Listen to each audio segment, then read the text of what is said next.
beginning of the fence, and it's just 34 bunk beds right in a row. And my first bunkmate there, his name was Porky. He's been there since 1980. He's doing double life plus life for a triple murder. He had been sentenced to double life for a double murder and then murdered somebody else in prison and got another life sentence. So he's doing double life plus life. So I was put in the same bunk bed as somebody that has never heard of a tape deck, has never seen a portable phone, not a cell phone, but a portable phone, can't, imagine what a DVD or a VCR really is. Like, he'd been in prison since 1980. I was born in 81. So he can't even imagine or fathom a computer or anything of the sort, video games. You just really can't even have a conversation with the guy because you live in a completely different world than he's ever known.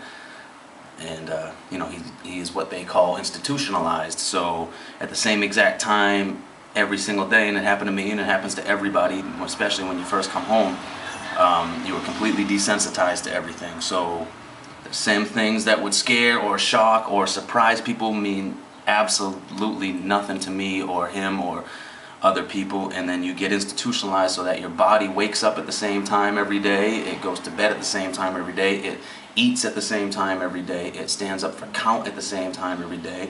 When I first came home, I would bring all my stuff into the bathroom to take a shower and then bring it all back out. Like, couldn't leave it in the bathroom because somebody would steal it. Or when it would be time to sit down and eat, I would eat my entire meal within 90 seconds, because you only get about 3 minutes to eat in prison, when my whole family would just be getting started and I'd already be completely done. And it's just weird things. When I first came home, everything was a little bit different. The first time I was in public was in a Stop and Shop in Rhode Island, and I had to leave because I was just getting beat red and I was just super nervous. I thought everybody was looking at me, and I couldn't figure out why I was the center of attention. I wasn't, but at that point in time, it was weird.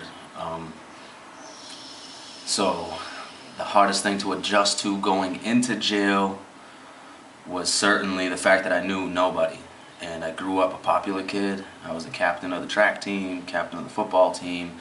I had never been in trouble before. I knew everybody. I always had somebody to talk to, hang out with, work out with, whatever it was. And I went in there and I was a nobody. And not only was I a nobody, when you're in a vicious place like that for a reason that I am, you don't fit in.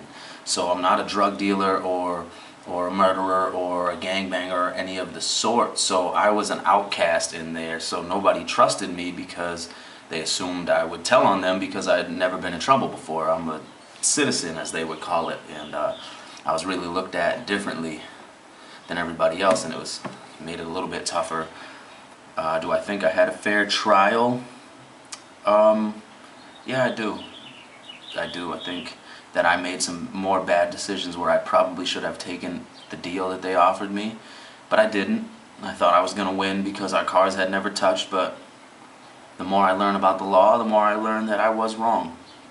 I did have a fair trial, and had it been the shoe on the other foot, I probably would have wanted him to get more time too, so I can say that I did. Am I a better person now than I was then? And what has changed? I'm certainly more patient. I am certainly more appreciative of things in life, although life hasn't been particularly easy. As soon as I got out, they suspended my license for 15 years, so it's definitely made things hard for me. I've lost out on a lot of ample opportunity with my job, and I've lost, everything, from the love life to everything else. When you can't drive and you're stuck at home at all times, you kind of exhaust every favor you have within the first few months of asking people for rides to work every day. So it makes things a little bit tougher, but I'm not a woe is me kind of guy. It's just another challenge, and it's definitely something that will make me a stronger character. I'm certainly smarter. I read over 400 books while I was in there. I am a lot healthier. I made the best of my time. I worked out sometimes 25, 30 times a week. I read every night. I listened to every single Red Sox game, 162 games, never missed a pitch, every single time.